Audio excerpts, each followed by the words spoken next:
السلام عليكم. الجزء الثالث من سلسلة محاضرات ال VHDL. وصلنا للسيجنال attributes اللي هي خصائص اللي خاصة بالسيجنال بعد أن أخذنا اللي خاصة بالداتا. فلو اعتبرنا أنه عندي سيجنال اللي هي الS، إذا أريد ناخذ الS event S وهذا الكومن event، هذا يرجع لي الإيفنت اللي صار على الS. return true when an event occurs on S. من يصير فد event معين، يعني أي event، أي تغيير، أي شيء يصير على السيجنال راح يرجع لي true. ال S is stable، هذا يرجع true إذا ما صار أي event على S. ال S is active يرجع لي true إذا ال S واحد. والS quiet بين قوسين time يرجع لي true إذا كان ما صار أي حدث خلال التايم اللي محددينه إحنا. S is last event يرجع لي التايم elapsed since last event، آخر التايم من last event إلى حد اللحظة. S is last active return the time elapsed since last S equal 1. هذا يرجع التايم من اللحظة إلى آخر مرة كانت بيها ال S قيمتها واحد. ال S is last value return the value of S before the last event. هذا يرجع القيمة السابقة اللي كانت عليها ال S قبل الإيفنت الأخير.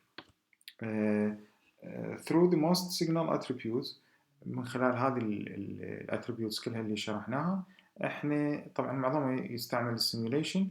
اكثر سيجنال او اكثر اتريبيوت راح نستخدمه اللي هو الايفنت. هذا هوم وورك، حاولوا ايضا تركزون بالمطلوب ومعطيات والاشياء اللي نحاول نريد نوفرها بهذا هوم وورك سهل، فرجاء من الطلبة ايضا حله. data objects، من يكون عندي object من نوع data، شلون راح ممكن نعرفه؟ The general syntax for the use of the data object is as the data object، يعني الصنف الأساسي، والobject name، الداتا type، والinitial value. هذا الترتيب، هذا صيغة التعريف. علما أن data object ممكن تكون بصيغة signal، variable or constant. الobject name ممكن احنا نختار اي شيء، يعني احنا التسمية اللي نريدها، والداتا تايب اللي تكون bit او std logic او integer او unsigned، اللي هي الانواع اللي مرت علينا. فلو اخذنا الconstant object اللي هو ناخذ مثال عليه او نستعرض انواع الاوبجكت اللي من نوع الconstant. the value of the constant object cannot be changed through the program، يعني constant حال أي لغة ما راح تتغير. its syntax is as follow: constant وننطي name data type والinitial value. مثال، لو ردت تعرف constant من نوع unsigned والinitial value مالته 100 فراح يكون عندي constant سميته my number، نقطتين unsigned 5 down to 0، والinitial value مالته 100 بين علامتين وفارزة منقوطة. لو ردت تعرف لي constant ثاني من نوع natural data type with initial value 2 2 3 4 5 6 6، فراح يكون عندي constant my integer، هذا الاسم الobject مالتي من نوع natural، واثنين initial value مالتي اللي هو الرقم اللي اعطيناه. النوع الثاني من انواع الاوبجكتس اللي هو السيجنال. السيجنال اوبجكت ممكن يحتوي او مو شرط يحتوي على initial value بأثناء التصريح أو التعريف. signal object عادة نخليها بجزء التعريف بالarchitecture والpackage. signal declaration are not allowed inside sequential program segments.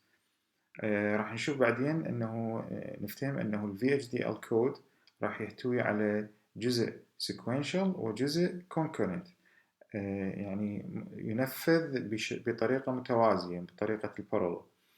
السيجنال ديكلاريشن تعريفه ما يمكن نخليه بداخل الأجزاء اللي يكون تنفيذها sequential اللي هي الفانكشن والبروسيجر والبروسيس. السنتكس مالته أو صيغته راح تكون signal، مر علينا طبعا هنا signal والاسم اللي يريده والديتا تايب والinitial value اللي قلنا هو هذا فشي اختياري مو شرط. مثال نعرف عن signal declare a signal object which uses assigned data type for 6-bit integers. signal my integer اسم السيجنال اللي يريدها أنا نوعها signed و كفكتور هي راح تكون 5 down to 0 يعني راح يكون 6-bit integer signed.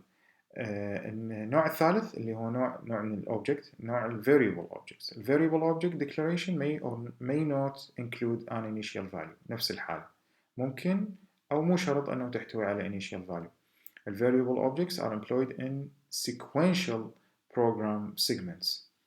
هالمرة هذيك note allowed هذه تطبق في داخل ال variable في داخل ال function وال procedure وال process، ولهذا هي بداخل ال sequential segment بالنسبة لل VHDL such as the function, procedure and process.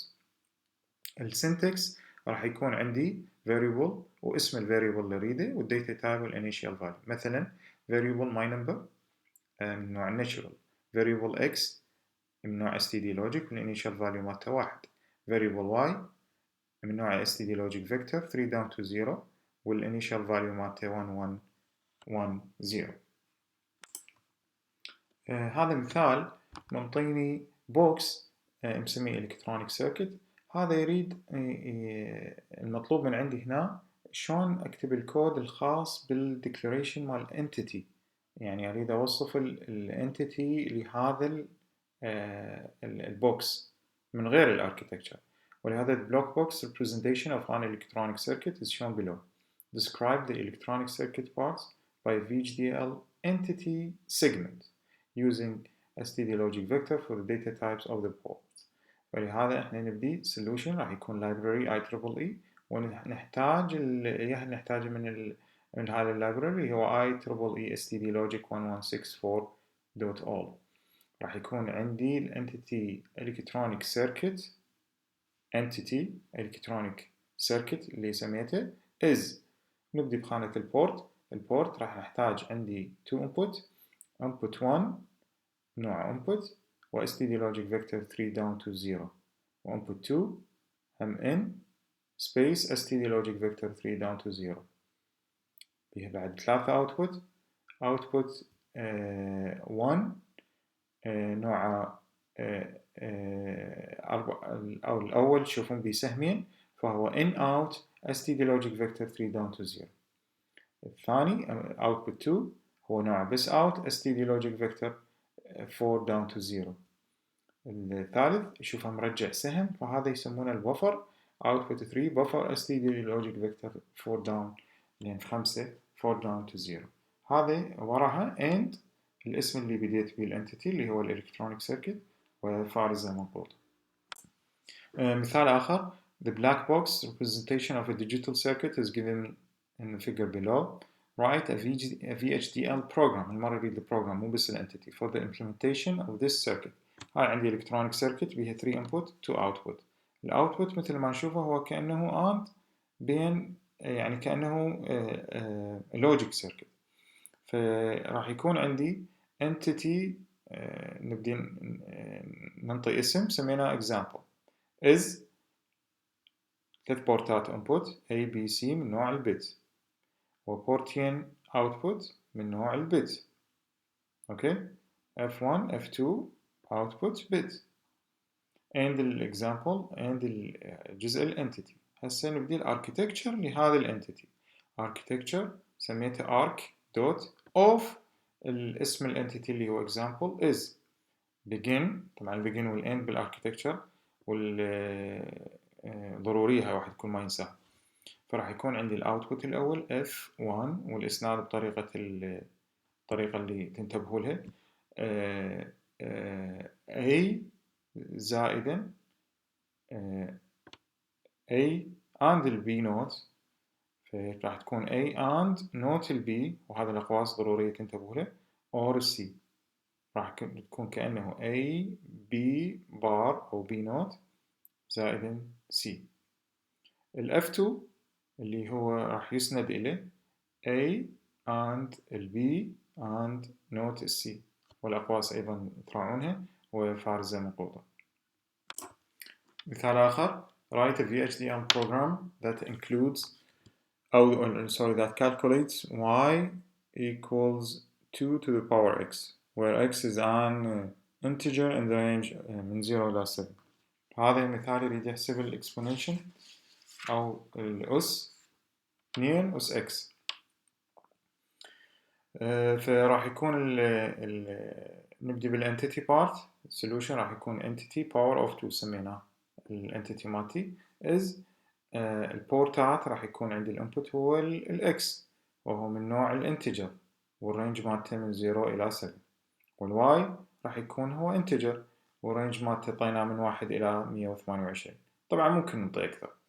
واند للانتيتي نبدي الاركيتكتشر سميته لوجيك سيركت اوف اسم الانتيتي باور اوف 2 is begin ما ننساها الواي يسند إلى ال2 وهذه علامة الضرب مرتين في x معناته 2 أس x and logic circuit. خلاص هاي خلص السؤال. المثال الثاني: write a VHDL program that takes a 4-bit integer from a port and calculate the remainder after division by 3 and display the remainder at the output port. هنا طبعا من انطاني 4-bit integer راح اتوقع انه راح يكون منين لمنين؟ راح اتوقع راح يكون من ناقص 8 الى 7. ليش؟ لانه 4-bit. and calculate the remainder. remainder ما راح يتجاوز remainder after division by 3 ما راح يتجاوز الاثنين. اوكي، ما راح يتجاوز الاثنين، ولهذا انا اقدر اعرف هسه. طبعا ممكن ننطي اكثر ماكو مشكله، بس هو لين 4 بت وانا سالب وموجب راح اتوقع من هذا الرينج اللي عندي. فراح يكون الواي اللي هو الاوتبوت راح يساوي اكس موديل 3. نبدي الانتيتي مود باي 3 سميته is port الاكس اللي هو الان integer range from ناقص 8 ل 7 فارزة منقوطة، والواي اللي هو الاوتبوت integer range من 0 إلى 2 فارزة منقوطة and للمود باي 3 اللي هو and للانتيتي. نفتح الاركيتكتشر لهذا الانتيتي. اركيتكتشر سميته logic CCT of اسم الانتيتي مود باي 3 is begin. الواي يسند إليه طريقة الإسناد هاي تنتبهوا له x مود ل 3. خلاص هاي and logic circuit وينتهي السؤال عندي بهاي الطريقة.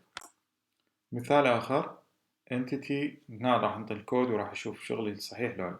entity logic الانتيتي سميته logic is portat A B C D هاي من نوع ال N std logic و Z1 من نوع الاوتبوت std logic و equal output بس نوعه boolean and جزء الانتيتي and logic اسمها.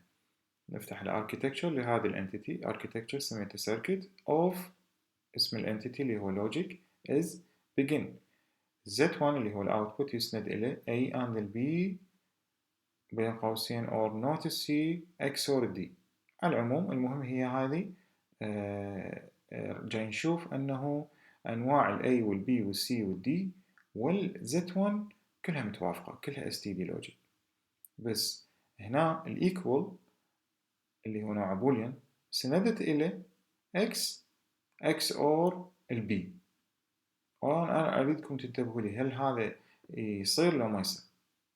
هل هذا يصير لو ما يصير؟ صحيح لو غلط؟ فكروا بيه. وإند للأركيتكتشر اعطيناه. السؤال هو هنا المثال هذا هنا بدنا نسلط الضوء على هذا الإسناد. المثال اللي بعده أنه عندي هذا البوكس ب 2 input، واحد فيكتور 8 بتات والثاني بت وحدة من نوع std logic والاوتبوت من نوع. بس اريد اكتب الانتيتي لانه الاركتكتشر ما اقدر اكتبها، يعني مو واضحه عندي شنو العمليات بداخل هاي الانتيتي. فاللايبراري ويوز اللايبراري والانتيتي سي سي تي از جزء البورت راح يكون عندي x1 و x2. الx1 نوعه فيكتور std logic vector 7 down to 0، والx2 in std logic، والf هو output std logic vector 3 down to 0 and اسم الانتيتي اللي بدينا اللي هو CCT. هذا ما نقدر نتفصل أكثر لأنه ما أعرف شنو بداخل ال CCT. الستيتمنتس بال VHDL راح نشوف شلون شكلهم راح يصير. ال VHDL provides several kinds of statements that can be used to assign logic values to a signal. نوعين من ال statements، ال concurrent statements اللي هي called data flow code، والsequential statements اللي هي called behavioral code. احنا اللي قلناها ذكرناها بالسلايد او السلايدين اللي فاتن، انه قلنا ال VHDL بطبيعته ينفذ العمليات بشكل concurrently، بشكل متزامن، بشكل متوازي، يعني ينفذ اكثر من ايعاز في آن واحد. ولهذا هو ال VHDL لازم يشتغل على بروسيسورات تسمح بهاي الخاصية، وهو أسرع بهواي بالتنفيذ من غيره من اللغات. شوف الشكل الأول اللي عندي بالأشكال الجوا concurrent statements. طبعا مو كل الستيتمنتس مسموح بها أنه تنفذ بشكل concurrent. الأجزاء اللي ما مسموح بها تنفذ بشكل concurrent يسموها sequential statements، فراح يكون شكل التنفيذ من begin statement 1 statement 2 العفو statement 3 وللend. بينما أشوف بالconcurrent كلهن ينفذن في وقت واحد ويروحن للend. الconcurrent statements ممكن تكون بعدة أنواع، منها simple statements، simple assignment statements. It has the following form: signal ونخلي بيها نستدلها الإكسبريشن. طبعا ممكن نخلي بيها after delay هاي البراكتس، هذا اني فد شي optional يعني مو فد شي إجباري. مثال entity example is البورت x1 x2 x3 من نوع ال n bit، والf من نوع ال out وهو bit، وand للentity part and example. Architecture logic function of example of الentity example is begin. الf سندت له قيمة x1 and x2 nor not x2 and x3 وend. هذا من نوع ال simple assignment اللي هو إسناد من نوع البسيط. هذا جزء من أجزاء الستيتمنتس اللي موجودة بالconcurrent statements. النوع الثاني من الأساينمنت اللي هو ال select assignment statement. هذا إلى الفورم الآتي with expression s اللي كأنه selector select. نسند للسيجنال أوكي، نسند للسيجنال أما expression 1 أو expression 2 إلى expression n، نختار واحد من ذني. هذا الاختيار تعتمد عندي على قيمة التشويس. فمن تكون مثلا الاس قيمتها أما قيمتها 1 أو قيمتها choice 1 أو قيمتها choice 2 تروح الاكسبريشن المقابل إلها للسيجنال. أوكي. طبعا هذه البراكتس اللي هي after delay time طبعا هم مثل ما قلنا بالسابق هي فد شي optional. ال n choices controlled by signal expression. خلينا ناخذ عليها مثال. Design a 4-to-1 multiplexer and write a VHDL code using with selection or select statement. Library IEEE use IEEE std logic 1164.all. استعملنا اللايبراري وخلصنا. نبدي نعطي description للentity فسميناها M جاي من multiplexer. entity M is نحتاج به 4 بورتات input وكلهن من نوع ال std logic A B C D، ونحتاج من عنده أيضا input بس نوعه هالمرة شوف اللي هو ال S اللي هو هذا السلكتر مالتي راح يصير، وهو input std logic vector هالمرة 1 down to 0. يعني هنا عندي 4 أشياء فنختارها ب 2 bits. والZ اللي هو الoutput راح يكون عندي نفس نمط الinput اللي هو std logic and للانتيتي اللي سميناها M. architecture سميناها CCT. of للانتيتي مالتي اللي هو M is begin. with S العبارة السابقة إذا تراجعوها تنكتب بهاي الصيغة with S اللي هو السلكشن مالتي أو السلكتر مالتي. select أسند للقيمة Z A وين 00 يعني من تكون الS قيمتها 00 تروح A للZ. أو السطر اللي بعده B وين 01 C وين 10 D وين 11 وهكذا تعتمد على قيمة الS. شقد ما تكون قيمة الS القيمة المقابلها من الانبوت هي اللي تروح للاوتبوت. أرجو أن يكون واضح هذا الشيء، هي مو صعبة.